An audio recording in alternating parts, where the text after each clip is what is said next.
We'll be talking about sexual intercourse. We're going to be getting to the goods. In the beginning of our marriage, we were watching porn, and early on, Ave was more convicted originally. She was saved, I was not. It didn't really feel like a huge thing at the time because one, I'm not saved, so I'm not living to a biblical standard. Two, I've been so like numb to it because I was exposed to pornography at such a young age. Man, now that we're married, like you are the only person that I'm having sex with for the rest of my life. For the rest of my life. Because I tried it all in the past, I know that there's nothing else to look for. I know that I'm not going to find anything outside of this. And what gets me going in our relationship is knowing it's just me and him. It's because you have this very extensive past and you've been willing to share with me. Grass isn't greener anywhere else. Like, you know, what you have is incredible. Is very comforting because I don't have a ton of experiences to pull from. And I don't want y'all listening thinking like, oh, MJ has these thoughts of, are you going to be the only person I'm with for the rest of my life? Like, I was the one who brought that up to him. She was. She was. Because I was dealing with those thoughts. What's going on, everybody? Welcome to Mornings with My Muse. We have some amazing guests, but before we introduce them, I'm with my beautiful wife, Avrielle Muse. And we have the pleasure of speaking with some of our very best friends, some amazing communicators, some amazing, what I would say, two people who have a pastoral calling, who have a calling to lead. Who have When are you starting? Look at you already. We're 30 seconds. They have a calling. 30 seconds into the pod. Not pastoral I'll calling. fix That it. is They have a hilarious. calling to lead and to show people the way. Anyway. The reason he says that is because of the discipleship that we did with y'all. How many years ago was that? 4, maybe? 4? Yeah. 5. 4 or 5? We've been in Dallas for 3, yeah. Yeah, 4 to 5. Mm-hmm. Yeah, because it was in 2020. So that is. Yeah, but you do have a call And the in church your that y'all life, ran though. back in the day. And the church that we ran back. Period. Yeah, it's not too much of a stretch. Yeah. But he'll weave it in. You'll find a way to weave it in. No, It's always when I don't I'm remind expect them. it. always count on E to remind us. No, always. Can't forget. Never forget. So today we have the pleasure of talking with MJ and Amanda Pittman. They came out. Woo! Met you. Cue the applause. And yeah, we're just going to be talking about any and everything, honestly. Yeah. So where do you want to start, A babe? little bit about marriage. We'll be talking about sexual intercourse. Okay? I don't know why Sexual Elijah teed it intercourse. off that way, but we're going to be getting to the goods. You know what Welcome to song? another unhinged episode of Welcome, Mornings with My Muse.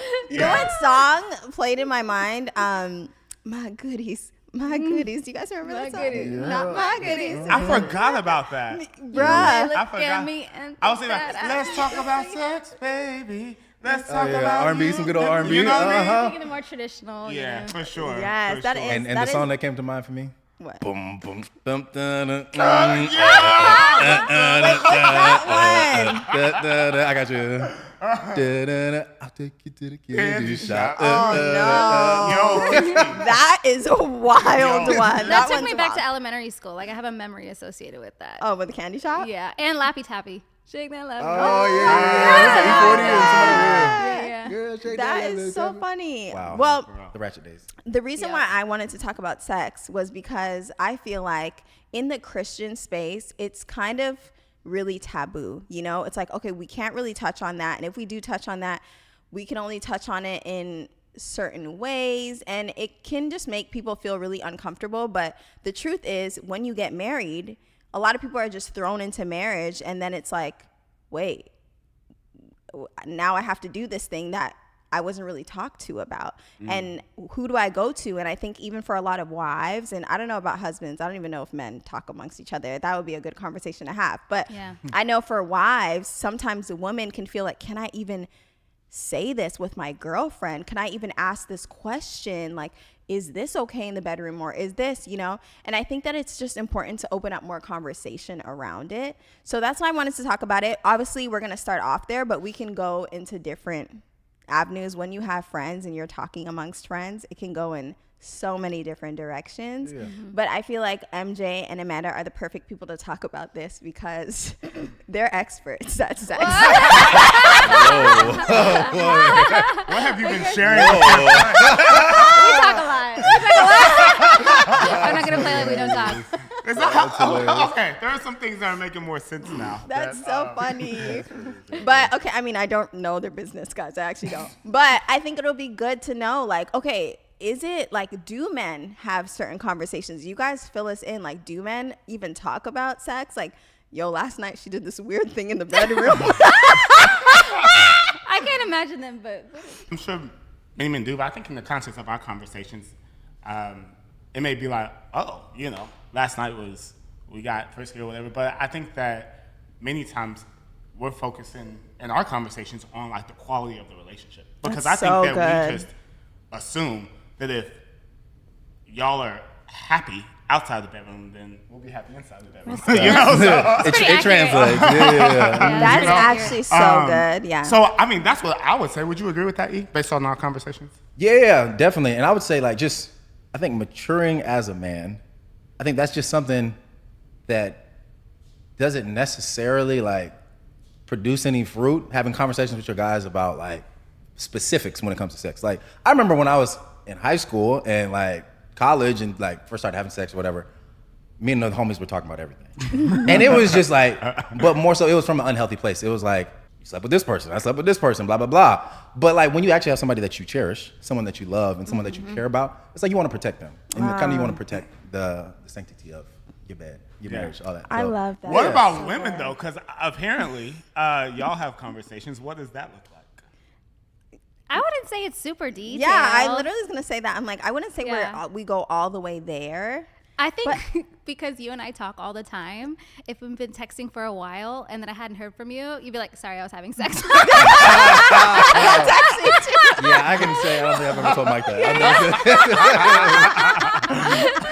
That's funny. Call you later. Yeah. That's so accurate. Yeah, I think, okay, but I also think that there's like a different, women and men have a different type of relationship. Like women tend to, like I came across this TikTok a while ago and it was just saying that women tend to have more intimate relationships, like not like sexually intimate, but like more like they're going to share a little bit more versus what a man would. So we still protect, like I'm not telling Amanda what specific positions we did last night, but I will say something like that, like, oh, sorry, I wasn't, you know, I was giving head or something. Okay. Done that. That's never happened.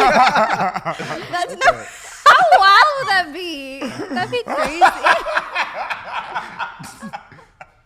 why do I keep laughing this No, but I think even this is healthy, you know, for people to see like, no, two couples are like laughing and talking about it and we're married, you know, and it's funny. And we do make jokes about it and all that. So, yeah. So, Amanda, what would you say would be your take on like, in terms of details? Like, what can you share? What, like, can a girlfriend ask a certain question? Where would the line be? What would the boundary be? I mean, I think when you get into a bunch of details and specifics with the person you're currently with, it's like, at what point is this like not even productive, right? Like it kind of goes back to what you're saying, like protecting and covering. But I do think when it comes to matters of the heart, you should be fully vulnerable, right? Because like sex is a physical act, but it begins in the heart, right? And so I would say both you and I are super vulnerable about where our heart is in terms of intimacy, in terms of our past. And that's something that I'm like very free about talking about, because I just think that there's so many things that can impact sex life that came from the past. And so I think that has come up quite a bit, but it's been really healing for me, you know?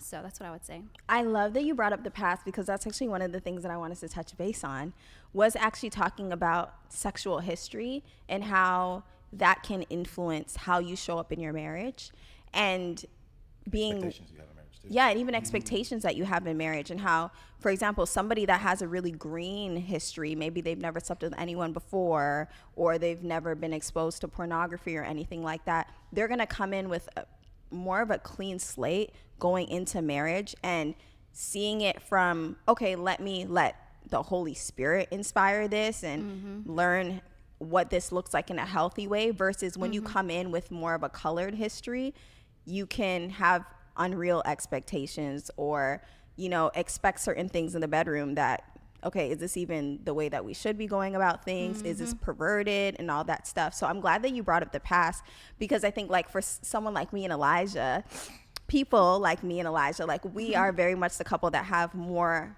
color, you know, in the past. we weren't swinging, so we weren't swinging. Yeah, we weren't doing anything like that. Individually before we met. Before we met, you know, there was like, you know, Elijah. I'm not gonna say he was a. Oh, wait, please stop He said, me and Elijah have had a colored past. Let me talk about that. Let me talk about this horror on the other side of the That's wild. No, but okay, I'll speak for myself. Like, even for me, like I've had more of a history, you know, but because of that, there are things where I'm like, okay, we have to have more open and honest conversations about certain things that are more sensitive, or is this okay, what I like, what I don't like, you know? So what about you guys? Do you feel like your history, your past has colored how you guys show up in the bedroom? Obviously, you guys don't have to get into specifics, but just overall, like, what's your take on that? Yeah, I would say that I was not a virgin whenever we got married, but I had a very small, limited, like, sexual history. I've never been like into pornography. So literally, for me, I remember like the first time I slept with someone, I didn't even know what the end goal was. I literally, I was literally like, I guess I do this, and then I was like, now do I stop? This goes here. I had no idea what was going on, you know? Yeah. To the point where I was just like, oh, people like hype up sex, and it's just like, nothing happens. You just stick it a couple of times and then like, whatever, you know? And then I got with Amanda, and I was just like, oh, this is how people. I'm very grateful that like she was honestly like my true, I mean my only like real sexual experience. I mean, because like I said, I wasn't technically a virgin beforehand, but it was just like I was just completely ignorant to it. So I think that definitely helps, because there's not an element of comparison with in the bedroom, just because there's, other than a clunky experience at 16, there's nothing to compare Amanda to. So that's really good. Now, what I will say though is that, and Amanda and I have had conversations about this, where we've talked about it and we're like, man, now that we're married, like you are the only person that I'm having sex with for the rest of my life. For the rest of my life. Like, that is, it's, I mean, when you first get married and, you know, we're 21 and 20, like, you know, it's like, yeah. But then you get into, like, your 30s, you're just like, wow, like, you're all that I have. And so for people who may fall closer into my situation or predicament, I think that there's parts of us that say, man, people like you all have had all of this experience. It's like, man, you know, you done tried sushi, chicken, barbecue, you know. Related to something else. You know what I mean? Not sushi. But like, and it's just like, I've had fried chicken, and I love fried chicken, but now fried chicken is the only thing that I have or whatever. You know what I mean? Interesting. I don't consider myself like fried chicken. Well, no. I'm like more Mediterranean. You are more Mediterranean. Delicious but and good for you. Yeah. Delicious, and you are that, honey. But I will say that whenever I am craving something, it is normally fried chicken. Oh, Come on. okay, then. You know, I don't go on DoorDash. I don't go on DoorDash all that often, look at Mediterranean, but I will be like, man, some Popeyes sound good right now. So You don't even order Popeyes. I don't order Popeyes. I'll pick it up. There's a friend of mine who I know in particular that has dealt with these thoughts because he and his wife were both virgins when they got married. And so I think that, in a way, actually helpful to hear from people like y'all who have a more colored past, as you would put it, because, you know, it's helpful to know, like, oh, do you regret that? Do you not regret that? What are your wishes? What are your desires? Because to be real, if we keep it a stat, there are some people to where they're like, honestly, I'm glad that I had a colored past because it gave me an idea of what I did like and what I didn't like, and I couldn't imagine, you know, taking home a car before test driving it. But other people think different. So anyway, I would be interested to know, like, you can also answer too. I know I've been talking for a while, but to know that, you know, whenever we get to it, because I find that to be pretty interesting. Yeah, so I don't have a super extensive in terms of a lot of people when it came to my past, but I definitely had a very just extreme past whenever it came to my ex. And so going from just extreme, like you are probably a sex addict, you have an issue, you're kind of crazy and really nasty too. I'm like this, I am his one and only, and he's very like pure-minded towards me. I think was a big jump and a big shift. And I would also say that there was just a lot of pain in my past that impacted how we navigated things sexually. I would say it's been such a long time now that there's just a ton of freedom and comfort there. But I would say in the very beginning, like the first year or so, I'm like, don't do this because it reminds me of this and it triggers me with this. First few years. Oh, really? Yeah. I don't even remember at this point. I know. We've been married. It'll be 10 years next week. Yeah. So Shout out to you guys. Yes. So, Yeah. but yeah, it's been a few years. It was a few years. I was like, don't you ever do this. Don't do that. Because it's triggering certain things that you remember. Yeah. And so, but I would say I'm a lot more comfortable with that because there's just a foundation of love there. And so I definitely have experienced more than him, but he's been super kind and patient and loving towards me, which has been really healing because a lot of my experiences from the past were just not good, not from a good place. So That's so good. I love that you guys talked about the past and how it can impact how you view sex in marriage. And I love that you volleyed that question back to us in terms of like us having more color in the past and how that can impact, you know, us now. I mean, babe, you haven't talked much, so I think we should go. he's hiding over there. My man We did open up a can. my man did the intro. I'll see how Nah, so when it comes to like what you said about just what's the perspective on our sexual past, sexual experiences, I think like looking at my sexual past, it definitely was it was a bit extreme. Like just, I think I was exposed to pornography at a young age, at like, I don't know, 11, 12 or something. And then started having sex at a fairly young age as well. And so I think it just built up like a lot of habits and kind of like dependency. And then I realized too now looking back, like I kind of took pride almost in being with different women, right? And then my surroundings as well, playing sports growing up, being on football teams, basketball teams, baseball teams. Like I just feel like that's something like in especially in young black culture that I was in at least. Yeah. We just like over sexualize everything. And so I kind of just grew up teenage years, early adulthood, thinking that this is just something that you're supposed to do. It's like as a young man, I'm supposed to sleep around essentially. But now I do realize that after being married, we've been married, for 6 years, going on 7. There's a lot of things that we've had to work through because of the sexual experiences that we had in the past. And so I don't regret it, but at the same time, I do not feel like it was necessary. Interesting. Like it wasn't a benefit. It was an didn't help you. experience, but it wasn't a benefit. It hasn't helped me in life. Honestly, actually, if anything, now that I think about it, like I think being so focused on sex when I was growing up actually took away from being successful in other things. Like I think I spent so much time chasing women that I could have spent time actually being productive, becoming a better musician, building businesses, whatever. Like all of those things would have been at a better point. So when you say like working through things, is it just as simple as I like this, I don't like that, or are there other elements of working through things that come with having more of a colored past?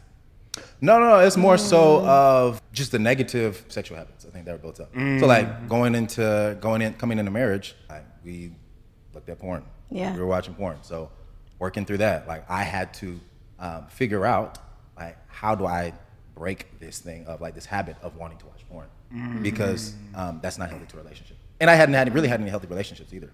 So it was like, in my other relationships, like it wasn't even a topic of conversation, you know? So it was just like, hey, whatever you do is what you do and like, it's fine. But like being in a healthy relationship and a healthy marriage, I guess not most, but you just have to filter through what's healthy and what's unhealthy.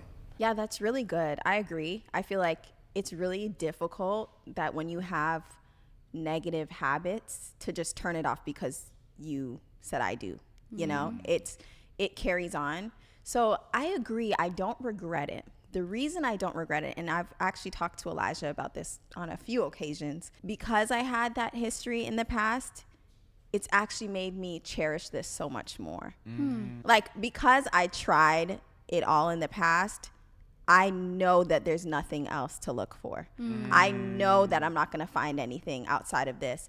And what gets me going in our relationship is knowing it's just me and him. I'm like, wow, it's just going to be just me and Elijah for the rest of our lives. This is so exciting. Because in the past, I thought that what was exciting was having different choices.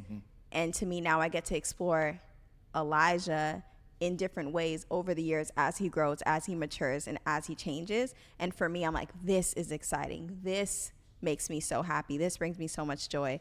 So that's why I don't regret it, because I have heard, you know, like, man, how would I feel if I didn't try anything? I'm sure it would be is the grass greener? Oh, should I try, you know? But I don't have that question because I've tried. Yeah. I would say also, I think something that for us at least has, I think is a common theme, is that like when the end goal is sex, like it's not really fruitful. But when sex is just a byproduct of connection and of relationship, then that's when it really matters the most. Yes, it's so good. And I think that's like been the shift of, you know, single life versus and toxicity versus like living healthy life, healthy marriage, and like just understanding that. Yeah, but like going back to what you asked earlier about details to share, right?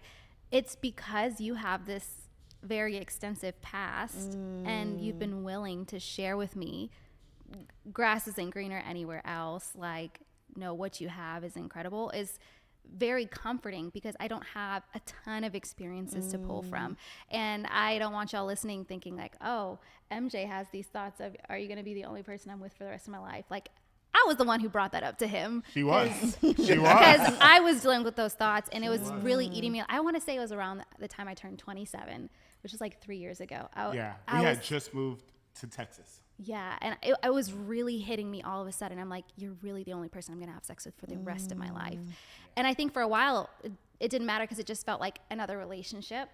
Like marriage, don't get me wrong, a very special relationship, but it was like, oh, you're having sex with this person, then this person, right? But it was like, no, The finality. this is it's going to be this person and continue to be this person. For sure. And those thoughts were really eating me alive in my head, not because I'm unsatisfied. I'm incredibly satisfied, but it was just this thought of, oh my gosh, the finality of this. But I think being able to talk about it with friends in a healthy context has been so helpful and healing to me, because I'm like, no, this is everything I could want. It makes a really, really big difference, because she mentioned those thoughts to me, and I was just like, whew, I'm glad you said it. You know, because so like, I mean, I think that's also really fruit of Amanda and I's relationship. I mean, we were literally at a family member's home recently, and this family member was talking to Amanda and I, like, hey, you know, how do y'all protect yourselves? Basically, the family member was asking, how do you protect yourself against infidelity? Y'all are young. Because we got married young. And things like that. And Amanda and I were just saying, hey, we have very open and vulnerable conversations around that. You know, we'll be like, man, I love you with all my heart, but it is kind of wild that, like, we are each other's person, and that's it. Like, there are no like threats or anything like that to the relationship. It's just like the matter of fact thing to be like, man, how, like, this is a healthy thing to talk about, because it's a tension that we will have to forever live with. But in addition to that, we also see the people who don't have what we have and want what we have, and it's just like we have already reached the finish line in that regard. Like, we don't have to think about being in the position of other people who are actually looking for what we want, you know? Exactly. And What so, we have. or what we have, sorry. Yeah. So how did y'all get to that level of just transparency, vulnerability? Like, is that something that y'all had to practice to get there, or is that something that just came as soon as y'all met? It was already there. It's something we had to practice. Yeah. We really had to practice it. It was not. And the thing is, I thought I was super vulnerable with him, but I realized that I wasn't, because he would share something vulnerable with me, and then I'd be like, everybody thinks that. Everybody deals with that. He's like, I don't know that. And I'm like, well, people don't just say it, you know? You shouldn't admit that. Right. And I realized, no, I'm hiding places in my heart because I don't want to go there, you know? And so it's been really good. There have been a lot of conversations around vulnerability that have gotten us to this place, to where we can talk about it. I would say it was a little more organic for me, because MJ tends to do a good job of being a listener. You're great at asking questions, and he's very unoffendable. See me, I'm like, you're trying to go level 10 vulnerability. Can we just do level 2 vulnerability? Like, that was the disconnect. Just work your way up. I know, because Step by step. he's just like, oh, I can't be vulnerable with you. I'm like, no, bro, you can. But like, you're trying to go level 10. Like, why is there this extreme? So you had to learn how to filter more so? No, we had to learn how to just share level 2 vulnerability and level 3 vulnerability. And you don't need to filter. You just need to build up that level of trust to get there. And one of the things that got us to that place was unprompted. We had a conversation around just creating more vulnerability in our marriage. And I was like, hey, babe, what if we just say unprompted and share thoughts that are running through our mind? And my thought process behind that was, should we always be prompted to share? Because his thought was like, well, if you don't ask me, I don't share. Don't ask, don't tell. It sounds like Elijah. That literally sounds like Elijah. But I mean, it was the same though. Like, it's easier for me to be prompted to share. But we wanted to get to a place where I know some of the stream of consciousness that's going on in your brain, because you're sharing without me even asking. And so sharing that with little things that are really minuscule were kind of bids that built the trust for the bigger things. So yeah, that's for so sure. good. It was definitely like a building process, because I'm like, you just tell me anything. Like, I am not just in the context of marriage, but a lot of things. There was a situation that y'all know about, that Amanda was very offended about, you know? And she's like, how do you feel about this situation? And I was just like, I don't care. Like, it's chill. Like, I'm good. very unoffendable. It's just hard to offend me, you know? It's hard to offend me when it's not intentional. Like, if somebody like calls me out of my name or says something mean, then like, oh no, that's offensive for sure. But if someone is just living life and does something, like, I'm very difficult to offend. And so because of that, Amanda would just, you know, I would think like, oh, Amanda wants vulnerability. I can give her what she could give me.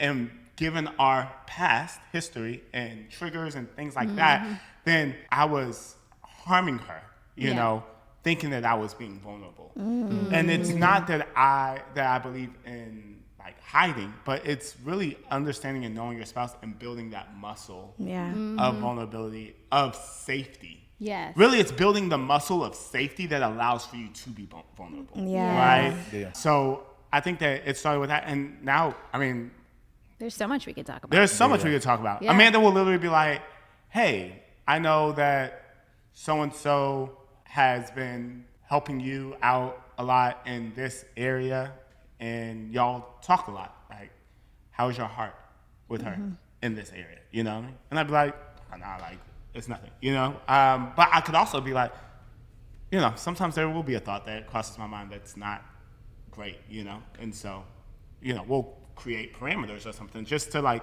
talk. So we will share a lot now. That had to be built. And that it had to be built. I feel like that's happened over the last like 3 years. No, Yeah. absolutely no, because it happened. I know it didn't happen because we started unprompted a year ago because you went to Colorado in March. We had to blow up, and then that was in April, May, and we were living at the house that we're living now. So this has really been like a year and year. a half. A year and a half. Wow. Since unprompted? No, like I would say in building vulnerability, because even before that moment, we were growing and building vulnerability. oh sure. Yeah. Yeah, for sure. I love that. Okay, so I was just gonna say, it sounds like one of the key ingredients that leads to a healthy sex life is the transparency, is the vulnerability, the openness and honesty. Are there other aspects of your marriage or just practices that y'all do outside of the bedroom that maybe lead to healthy intimacy? I mean, he keeps getting finer, so that helps. Period. I'm like, I cannot keep my hands off of you. Hey, that helps. going to the gym has been a blessing. The gym and the bar, bro. The gym and the bar has been a blessing. Yeah, the curls do it for me. I like these curls. That's so For funny. sure. She told me she missed my groom out, and then I was just like, I am never getting rid of you. How long should I grow it? How long is it grown? But even though we joke about that, I think that there's actually something to that. No, for real. Yes. Because I think I had a thought at one point in time, so it's like, hey, like my wife has always loved me. We've been together since college, and I don't look the same. I was pencil thin in college, and it's just like, I want, even though we're married, like, give my wife something to look at. You know what I mean? Like, eat some protein, lift weights, like, don't become stale, you know? Be even more of her taste, if possible, so that way, because people say that, like, men are aesthetic creatures or whatever, but Visual. like women look at stuff too. You know what I mean? I'm Like, very visual. So. Yeah. Amanda's very visual, and so I think that's a piece of it for sure. I would also say to loving her in the way that she desires to be loved, right? To where her love language is words of affirmation, and so I will gas her. I've actually learned a lot from your wife on how to. Because you're so on their friendship. good Yeah. at affirming me. I'm like, why can't you compliment me like Abe does? Right. After she said that a few times, I'm like, okay, play that voice memo. Let me see the text thread. Let me read the text thread. Take some real quick. notes. Yeah. You know what I mean? No, you've been great in that area. The way these two women compliment each other, I'm like, oh my We goodness. laid on thick. We do lay it on thick. It is crazy. Sometimes just be like, I ain't got it for you. You gotta hit up Abe. That's hilarious. That's so funny. She's like, why don't you tell me this? Why don't you tell that? I'm like, this is why you have a best friend. You know what I mean? Because she can help with that. But I would say that is really helpful as well. And just allowing for her to feel loved, touching and hugging and caressing from the back. My love language is physical touch. So, I mean, I think your love language is acts of service. it's both. Yeah. Sometimes at the same time. That is so funny. Do you have something to No, say? Because I'm unhinged. I feel like both of those were directed towards me. But Yes. what about for you? Are there things that happen outside of the bedroom that like help for you? You breathe on him. Yeah. Look at him. don't take much. But what I will say though is like it is important for me to feel loved. So it's actually interesting because when you hear about many people and couples online, they're like many times it's the wife that's like needing to feel more loved, and then for the husband it's just like, hey, like, is the shop open or closed? You know what I mean? But actually, for Amanda and I, It's reversed. it's reversed. Yeah. For me, it's not as emotional, but that comes because of my past. Right. To where his sex for him has always been love. Yeah. And so for me, I'm like, I can detach sex from love.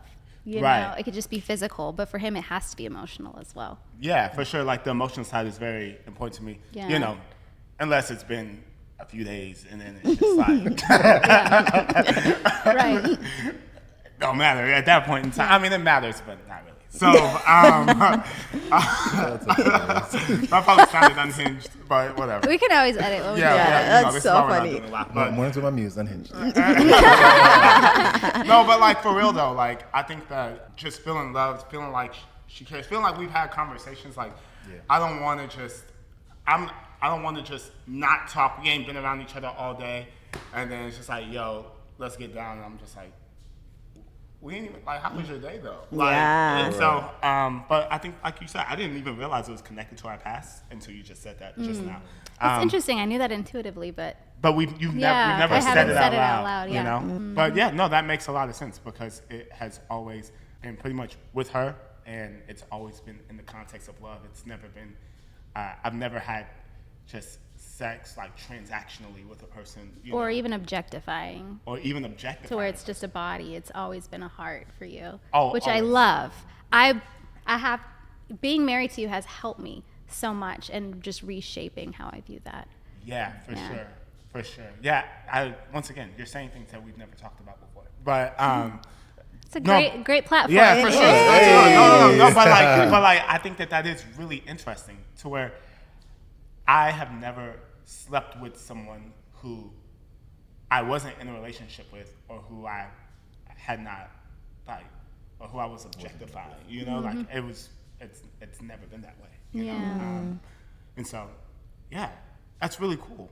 I mean, I'm just having like this. Yeah, I think you have a very healthy view of sex because you don't have a past. Yeah. You view sex in such a pure way, and I love that. And And it's helped me a lot. That's beautiful. Thank you for saying that. That's wonderful. that's coming so from a person who I've sweet. been having sex with for 10 years. So, I like how you flexed when he said that. oh, I really wasn't. No, I'm just kidding. I really I'm just wasn't. kidding, baby. So yeah, that's what I would say. I don't even know where we're going now. We're trailing off doing the thing that you I don't love like. that. No, you're not. Like that was actually It was really so- good and all yeah. within context. No, I Yeah. really love that. It's so beautiful. I love that you guys touched on like how different things I guess have impacted your sex life. So for me, I would agree. Like I can relate to MJ on it's has to be emotional for me. Like if Elijah, literally, I just breathe, look in his direction. I'm washing dishes. He's just ready to go at all times, right? But God made me like this. But for me, I'm like, but did you refresh my flowers this week? Like it's so hard for me to get into it. There are times like if I'm ovulating, you know, women, you know, I can go anytime and any day, you know, but if it's outside of those parameters, I'm like, man, did you refresh my flowers? Did you ask me a question, you know, and how it was doing? Did you that? And he's really good at that. But for the days where it's like, oh, he just wants to get into it, I'm like, but how was your day? Tell me more about you, you know? So I think it's just really interesting how everybody is wired differently, but also to know your spouse. Like you have to study your spouse. And it's clear that you guys have studied each other and you guys even continuously growing in vulnerability is really beautiful because it's like, no, I'm going to continue to learn more. And sometimes there's an assumption that, oh, because I've been with you for so long, I know everything, or because I've been with you for so long, I know you would want that at this time. But we're constantly changing, we're constantly evolving. And like you said, how there was a time when you're like, oh, I didn't really want to go there. There were parts in my heart that I wasn't readily sharing. I think that's something that even I'm learning, like, oh, wait, there's more to share. There's more, there's deeper to go. And sometimes it feels like you've already gone there, but there's always levels in marriage. And I think there's always room to grow. And I think that's really beautiful that you guys are, you know, walking that out. So Yeah. I love that. And I think that's something that you see, like, especially, I think time has to come with that. It's like if you've only been married for a year, it's like you're still just trying to figure out the person, right? And then, like, I think there's a natural desire to want to get to know them, to just connect more and more. But like the stagnation can come after, you know, a few years, and you definitely have that assumption that, oh no, I know you now. I've asked you enough questions. We've had enough dates. We've had enough conversations. But I think something that stood out with us is that, like, just with every phase of life, you change. Yeah. You know, so when y'all were probably married and didn't have kids, like you had specific needs, specific desires, but when you have kids, that changes, right? When you go from one kid to two kids, that changes. When you're maybe in different careers, things change. Like depending on like just how you're feeling physically, in different seasons of life, things change. And so yeah, it's just good to keep that in mind. As like in every phase of life, your spouse is going to be a little bit different. You're going to be different. You're going to change. You're going to evolve. You're going to grow as a person. And with that, like your needs change. Which is why it's important to continuously be asking questions and to continuously be interested in the other person. Because what I wanted during pregnancy is different than what I wanted before pregnancy and even after pregnancy. And it's so important to even have those conversations like, hey, I know that's what we liked then, but this is what I like now in this moment. And then it can readily change, you know, so quickly. So I just love that too. That's really important. Yeah, for sure. I think that learning your spouse, I think about how Amanda is like bringing all of this revelatory information to me in real time. And as I'm processing it, I think to myself, oh, we wouldn't have known that for me, sex was more emotional until we were married for a long period of time, you know? And I think, too, it'd be interesting to get your thoughts on this, but even when I mentioned the example earlier of, you said, hey, this person has been helping you out with business and or whatever, you know, like how are you feeling about them, or how is your heart disposition toward them? She's not saying, I know that this person is super fine in your taste.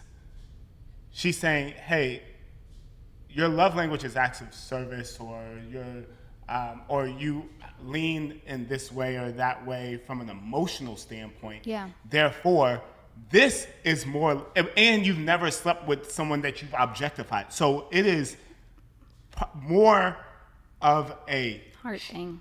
Of a what? Heart thing. It is, yeah. Your triggers would be more connected to a heart and your connection to a person than just like the physical attributes of an individual, right? And so I think that those are some of the nuanced things that come with like learning your spouse and learning your partner over the course of years, is where you start to deduce, hey, this is something to pay attention to based off of the patterns of your past and how we interact as a unit. That's so good. Yeah.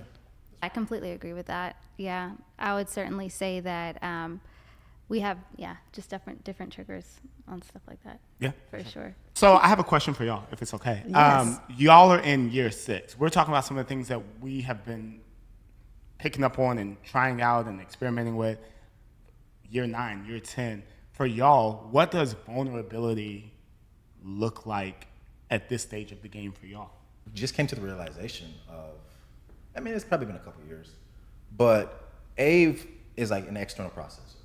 So anytime that she has something to share or that she's working through something, automatically, like, she's gonna talk with me about it because she feels like that's the best way for her to come to a resolution or just to express herself, right? Sure. But with me, I'm an internal processor. So whether it's emotions, whether it's like business ideas, whatever, like I'm going to think everything through internally first, which doesn't always lead to like vulnerability when it comes to us communicating. So we've just found that like Ave, not necessarily that, well, it helps if she asks good questions that lead to vulnerability. And so I think that just means like setting out more time and being like, hey, let's connect this evening.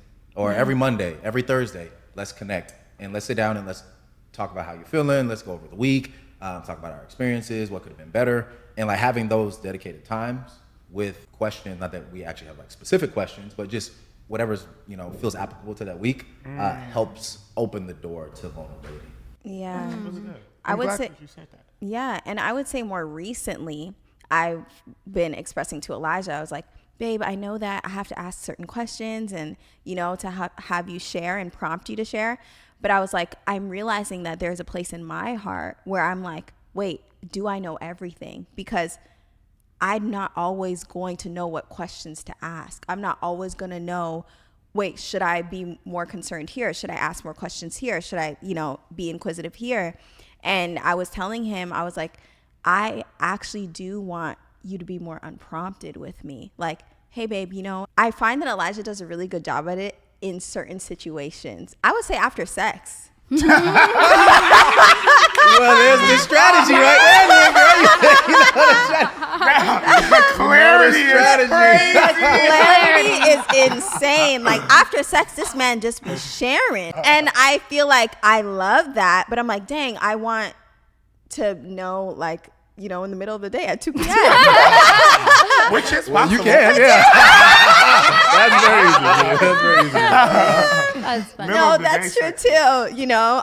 So I feel like there have been times where I'm like, oh, I actually want you to share even outside of those moments, you know. And I think that it's requiring him to stretch a little bit more as well. Like it's requiring me to stretch to be inquisitive and ask certain questions, and even growing me in knowing exactly like, oh wait, is there something that you're not sharing? Is there more that you want to share? Is there a vulnerability? Why is this like need for vulnerability even coming up all of a sudden, you know? And it's making me look a lot more introspectively. But at the same time, I feel like it's really good because it's also stretching Elijah and it's making him realize, okay, well, I need to share more, you know, and make my wife actually really see that there's really nothing. Like there really is nothing. I just really want to share, and not nothing in the sense of like he's hiding anything or whatever, but one of the things that's important to me is knowing that there's no space between us. And that could even be little things like, oh babe, you know, today I don't know, I farted in the car. I know this is so stupid. I couldn't think of another example, but knowing like I actually know what's really going on with my husband, like down to the little details, you know? So that's just where we're at right now, for sure. So it's interesting that you say that, that you're an internal processor and she's an external processor, because I am very much so an external processor. Like, even when it comes to like the sermon that I'm doing on Sunday, I'm like, man, you know, I'm gonna talk to this person, I'm gonna process it with Amanda, I'm gonna get these thoughts, because like I really like processing. I would say that you are an external processor with external things, but you're more of an internal processor with matters of your heart. So I'm the type of person, if I'm upset with you, I'm gonna say this bothered me, that bothered me, and we gotta resolve it right now. But you're the type of person to where you can just not say anything and it'll eat you up inside and it'll cause resentment. And then it'll come up months, even years later. Yes. Yes. The vulnerability conversation that we had, there was years of built up resentment of feeling like you're here for me, but I can't be there for you and you can't share. Years. I remember that and I was like, that's not fair. You need to share with me when you have feelings in the moment, because this built up anger is not anger, but resentment is not fair. And so I would say that that is an area in which you've had to bring me into in real time in order for me to know what's going on so it doesn't become that. Yeah, because it's so interesting, because even when we are in a disagreement or an argument, I remember recently, it was a few weeks ago, like Amanda it was a situation in which she would even say like, I was in the wrong there, but like I was just kind of like, okay, you know, helping her navigate her space. And she actually vocally said, I just don't want you to like get cold towards me. Like she was so nervous about me. She wasn't nervous about me like blowing up at her or overreacting. She was really nervous about me, because I would just be like, oh, bet. And then his energy will be off for a while, and I can't. Yeah. I'm like, yeah. What's wrong? I'm good. Like, and you just be different, and it can feel like, oh man, I shared here or something happened here, and I'm feeling the residue of it for the next 4 to 5 days. And the reason is because I try to be very mindful of my emotions. So because of that, there have been times in which I've thought to myself, if I speak right now the way that I want to speak, it's just not gonna go good for anyone. So I'm not doing this passive aggressively for like a cold shoulder standpoint. Sometimes it's just like, you are not in the emotional place to receive me in the most authentic way. So, And you're not in the place to share in the most authentic way. yes. You're in a heated place I where am- things you don't mean could come out of your mouth. That's exactly right. Yeah. I'm so glad you said Yeah. that. Because I am an external processor and a verbal processor, like there are times in which I'm just processing out loud and then look back on it, it's like, I said that, but I didn't really mean it. I was just trying to figure it out, you know? Put verbiage to the feelings. For Or sure. I'm eventual trying words to the feelings. get it, like, I didn't mean it that way. That is what I said, you know? And so, yeah, and there have been times in which it was just like, I said that and I shouldn't have said that, and that's not what I meant. And sometimes that may also discourage me to speak as well, because I'm like, I don't want to say something that unintentionally hurts you that I didn't even mean. Like, that becomes really tricky too. So.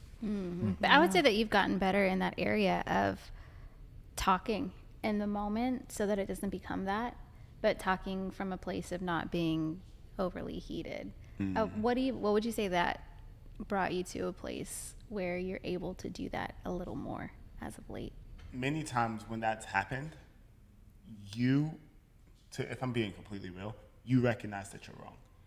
Because if I have to be in a position of caring for you while also defending myself and feeling like the bad guy, then that makes it really difficult.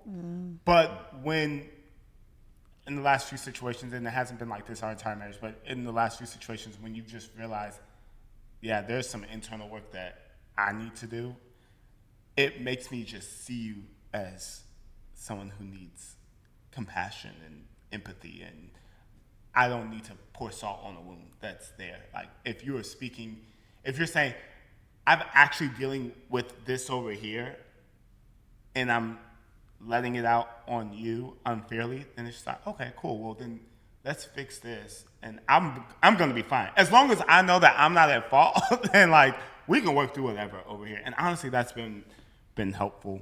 I feel like that's been what's most helpful in the situation. Yeah, I think that in conflict, even seeing you as a person who has your own complexities to your emotions as well helps me to see you more as a person. So I relate to that. Yeah, for sure. That's good. That's so good. I wonder if that's something that like males generally struggle with, is like being forthcoming when maybe we feel hurt or annoyed or like something has been done to us. Because I feel like that's something that we've talked about numerous times in our marriage too. Is like, maybe you've done something that's just bothered me, and I won't come out and say it initially, but then a different conversation we'll be having, it will come out. I'll be like, well, you know what? This reminds me. Yes. And I'm like, where is this coming from? That just happened with us. And that was a situation in which I was in the wrong, because I was in the position. He was trying to use a trump card. Yeah, I was just like, well, if you're going to make me the enemy, I do this, I do that. blah, blah, blah, blah, blah, blah, blah, blah, you know what I mean? And then you said you was going to do this, and then you to where it was. You were not fighting fair. I was like, eventually she was like, okay, do you just, what do you want to do? what do you want? Do you just want me to feel like a bad wife? Like, do you know what Yeah, where are we going from here, bro? You Like, know? And then I'm just like, all right, sorry. Like, you know? Because that would be kind of what I would do, unfortunately, is just say, hey, I'm like stacking up my morality blocks and my good husband blocks and my provider blocks, and I'm stacking up all these blocks. And if you try to attack who I am or what I do or anything, then I'm just... But yeah, it's also stacking up instances in which you're not sharing. yes, Exactly. And Which is why I those said I was stack wrong. up. Yeah, which is why I said I was wrong. To where it's just like, no, I need to... You were like, if you are not expressing this to me in real time, then either I don't see it, or even if I do see it, I assume that it doesn't matter to you. exactly. Right. And that you don't really care about it, or that it doesn't affect you, because if something like this mattered to me, then I would express it to you in real time, and I do express it to you in real time. But it doesn't make sense for you to express it to me a lot of time later as a trump card when you didn't Express it, express it in that moment that it was important. Yeah. Right? So Yeah. I mean, We've once gone again, through that for sure. Yeah. Especially when it's like, bro, we're talking about my feelings right now. Like, your Definitely not the feelings right are time. not in this right now, you know? It's like, and you never express it when you had the opportunity to express it. So we totally relate and understand. Yeah. And once again, that happened like 3 weeks ago. People don't need to know when it happened. The reason why I mention it though is because the reason why I mention it though is just because we've been married almost 10 years and we are still growing. Yeah. Like, we've been married almost 10 years and we're happy and we still Yes, happily married. and we're happily married, and yet there are still times where it's just like, oh, I was in the wrong, or I could have done this better, and I think that learning those things gives you longevity in marriage, because otherwise, you start building up resentment over a long period of time, and it just becomes burdensome on your marriage. Right. So I just feel like it's helpful. So, a question for you, Yeah. MJ. Why do you think it is that maybe for some men it's not a natural instinct to share emotions in the moment when it happens? Man, I think that that's so contextual, because I think that there have been times when I haven't been as vulnerable, because in the early years of our marriage, that vulnerability was met with anger, and I think that it was a negative reinforcement that stuck with me, even though it would not play itself out that way today. You know? Yeah. I think that there are other times when it's something that is frustrating or bothersome. And an internal narrative that I have in my mind is, this literally won't matter in a week. Like, why bring it up? You know, like, we're not even going to be thinking about this in 72 hours. Like, why does it matter? Like, you know, save the openness and transparency for the big things that actually matter, versus coming off as like nitpicky in a way. Yeah, I think something that you've believed, and you can correct me if I'm wrong, I think something that you have believed is Amanda's feelings and her sensitivities are a greater priority than mine. And I think because you're concerned with protecting my feelings and making sure I'm feeling good, you'll neglect yourself. Right. And that's what I've noticed about you, and I've tried to show you your feelings matter to me, and that they're important as well. And you're thinking, oh, this won't matter a week from now. Well, it does matter a week from now, because even though you're not thinking about the issue, those feelings took place and they compound. Yeah, for sure. That's so agree good. with that. I would agree with that for sure. So I would say that it's prioritizing other people's feelings over your own. It's maybe negative reinforcement that you've received in the past. It may be not seeing things as a big deal, and so as a result, you just kind of keep it. And then I think you also mentioned something that was really insightful, is that you and Ave create specific spaces to invite that, right? You know, I mean, I could be looking at Amanda like, ooh, that girl look good. Like, what you on? You know, but if we are at church, you know, not the time and space, right? And so there are certain times in which you can be experiencing very real feelings, but you don't feel like it's the time or space to express them and share them. And so you all even creating that space is something that I'm like, oh, that's really great that y'all do that. We may do in periodic or sporadic moments, but it's not necessarily like systematic. Yeah. I'm curious as to what you think. Like, why do you think it's more common for men to do that? I think one is that in the moments that we've experienced that dynamic in marriage, it's felt like, whether it be slight or serious, it's felt like I've been hurt. And I've realized that for me, growing up, I did not learn how to properly express hurt. And it almost felt like weakness to express hurt. More than even actually I think it's fairly easy to communicate it, but it's the feeling behind it, and like the belief behind it. And so I think in our marriage it's been like, oh, I'm a man. Like, that's not supposed to hurt me. Or I'm just supposed to chalk it up to it being it's a level 1 issue. Yeah. Like, I don't really need to talk about that. And so I think And in our situation, that's been the main dynamic. It's just like, that annoyed me, that hurt me, but I'm not going to share it because that feels too long. I'm glad you said that, because a big realization for us over time has been that MJ didn't have a lot of language for expressing his feelings. Okay. I'll be like, oh, how do you feel about this? He'll say, I feel like that's interesting. And I'm like, interesting's not a feeling. Right. Do you know your let's take it to the feelings wheel. I know that you guys have used it. Is goated. It's incredible. It's But so important. yeah, I would say for a long time you didn't have language for your feelings. You had bothered or interesting. Yep. Like that's it. Bothered and interesting. I'm like, there's more feelings than bothered, and interesting's not even a feeling. Yeah, no, that's so true. Yeah. Like, you can only communicate to the level of your vocabulary. Yes. And so if you don't have verbiage, and nuanced verbiage, subtleties that distinguish the difference between bothered and frustrated.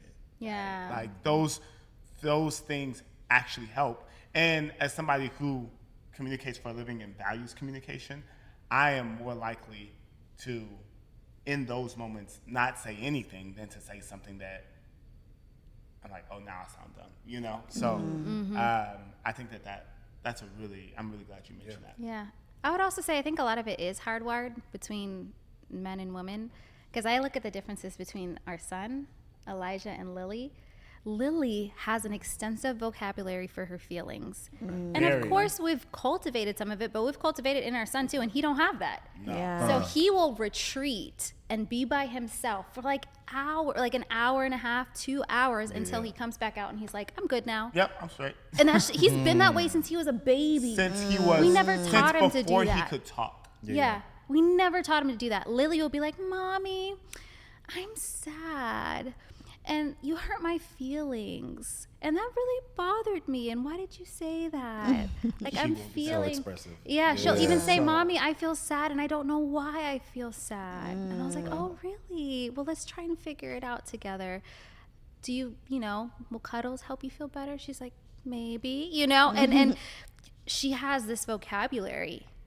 I think some of it is hard wiring. Yeah. It is hard wiring. Some of it is hard wiring. But then what you also have done, because I remember one time when Lily was like, I'm really sad, and it was really about like cleaning her room or something like that, and then you asked some questions and you realized that she was saying that she was sad, but the actual emotion that she was feeling was overwhelmed. Mm-hmm. She felt overwhelmed by the thought of cleaning her room. And so Amanda going in and picking up a few things. Or just telling her what to do at what point. Yeah. I have ADHD, so I understand the overwhelm that comes with that. Yeah. When you feel powerless. And I was like, oh, I know this feeling all too well. Yeah. Do this. Yeah. Good. Now do this. I'm like, I need somebody to do that for me in my life. Yeah.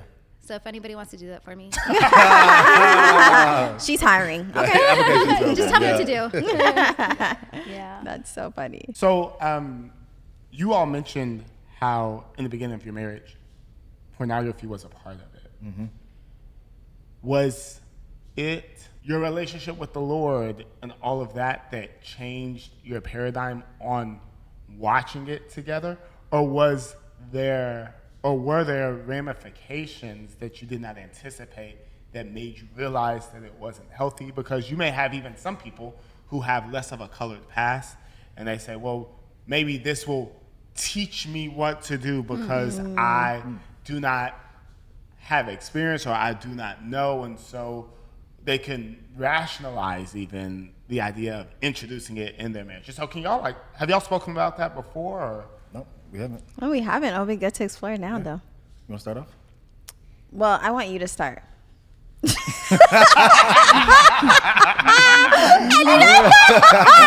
need to think about it. That's why. No. Okay, go. So when it came to pornography, I think we both independently watched it, met, and it wasn't like something that we were doing together in the marriage. Yeah. And so, actually, for context, when we first met, I wasn't saved. Mm-hmm. I didn't have a relationship with God at the time. My parents are pastors, but I had walked away from the faith. Just felt like Christianity wasn't for me at the time. And so when our first year and a half, maybe 2 years of marriage, I still was not saved. It wasn't until year 2, year 3 at some point where I gave my life back to Christ.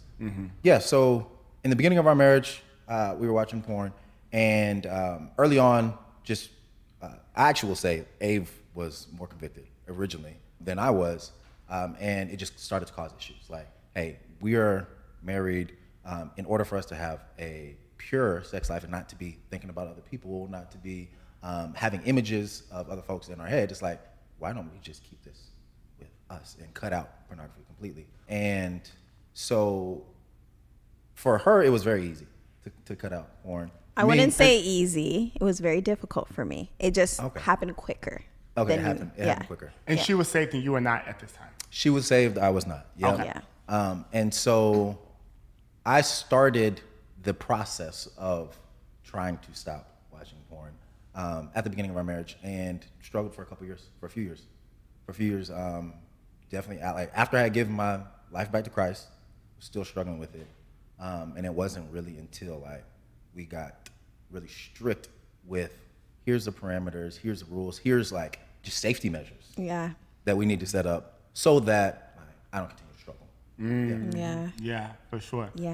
I think for me, it was always religious, but I think that because Elijah, just upon us meeting and things always being very sexual with us, it was really difficult. So I always had that conviction. There were so many times I would go to Elijah and I'd be like, I don't want us to do this anymore. Like, we shouldn't be doing this anymore. I would tell him all the time. Specifically related to well, porn, that was premarital sex. That was premarital sex. But then I had the same level of conviction with pornography. And I would feel really bad about it and guilty about it. But it was such a struggle for me. It was always religious. I think I don't even know how it ended. I've even tried to verbalize this to Amanda a few times. I just remember really praying and begging God, so many times, and asking him, please help me be free from this thing.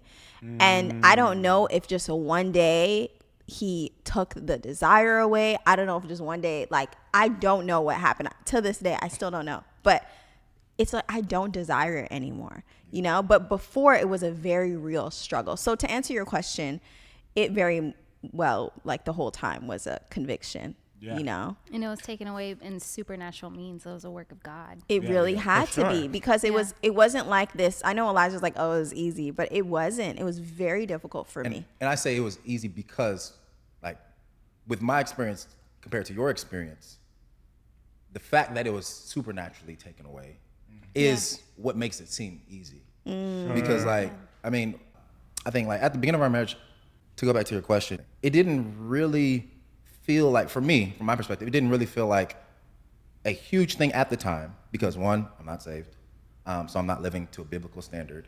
Two, I've been so numb to it because I was exposed to pornography at such a young age. And then it was very uncommon in our marriage too, because we just both have high sex drive, so we do it a lot. And so it was all right, once every 5 months or something, once every 6 months, a couple times a year. It's rarely does it even happen. Are we watching it? But so it was okay, is this really how bad could it really be? Yeah. If it's not an addiction, it's not something that Oh wow, that's interesting. that we even see because I think when we first started having conversations about it, it was where is the actual impact of this on our marriage? And it took time to even talk through those things.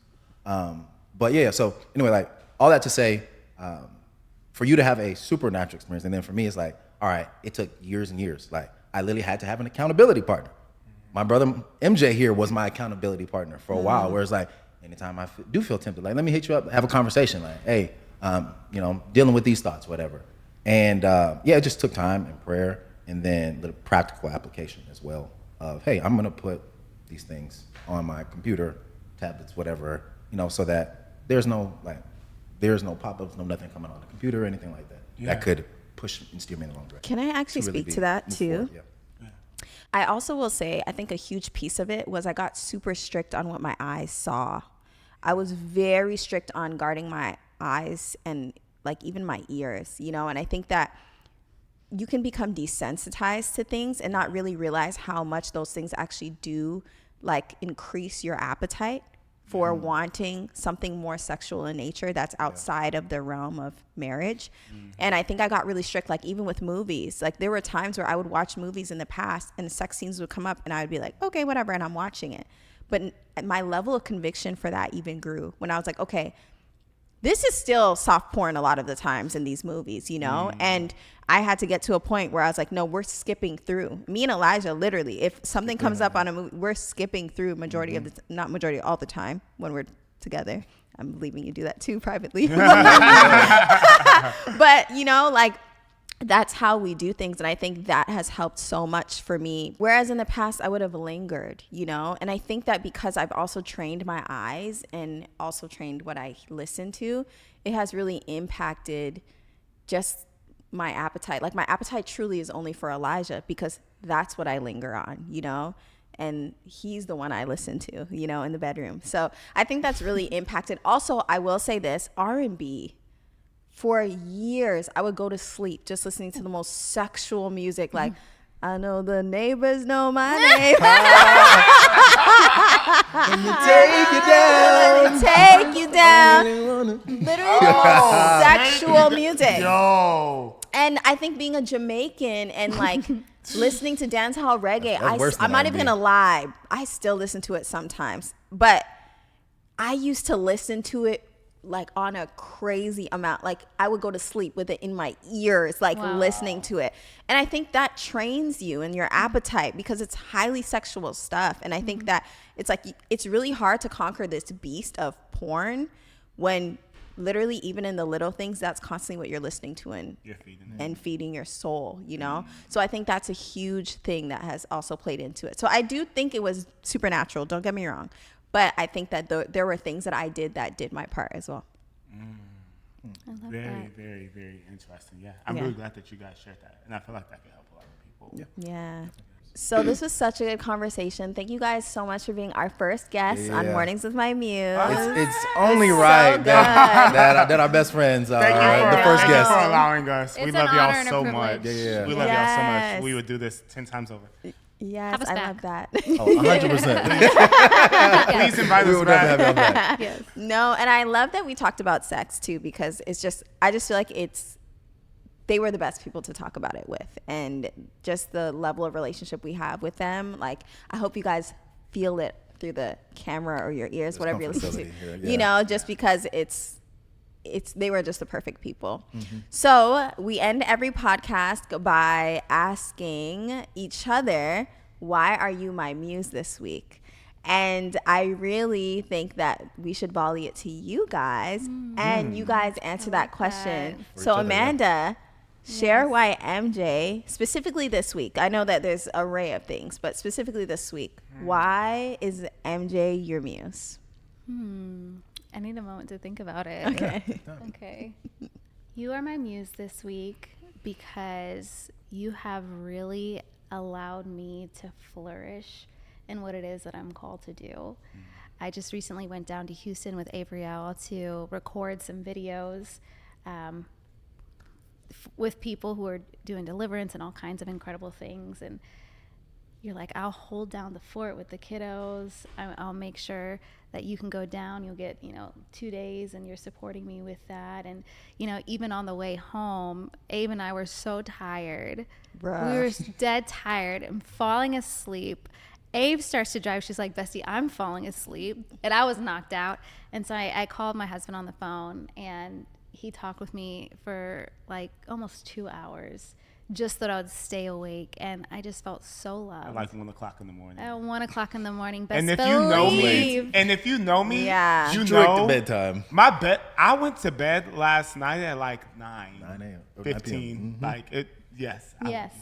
So That's best why. believe you got rewarded for that. I did get rewarded. So that is why you are my muse. Can I also this give a week. little more context Yes. too? He had also already like fallen asleep. Like he was already knocked out. Yeah. That's Yeah. one. And the second thing is he had taken melatonin. Yes. If you guys know how powerful melatonin is, That's it deep knocks sleep. you out. You're in That's the beyond best grave sleep. Yes. So that was like, just even witnessing that, I passed out shortly after. I said, I was like, he answered, bet I'm going to sleep, you know? But like, that was really sweet to witness. I felt so loved. I'm grateful for that. The reason why you are my muse this week is because first, we just got back from vacation, and the tan does it for me. Okay, I'm looking at, I'm like, ooh. I'm glad you like the tan. You look amazing all the time, but I'm really digging the tan this week. I would also say too that I've mentioned it a few times, but you know, I'm preaching on Sunday, and I don't preach often, maybe once or twice a year, and I communicate all the time because I speak for a living, but it's in a secular context. And when you're communicating the Bible, the gospel, I just care about it so much. And Amanda has, because she's brilliant, has such a unique way of phrasing things or looking at things or connecting thoughts or introducing ideas that actually give me something that I couldn't have on my own.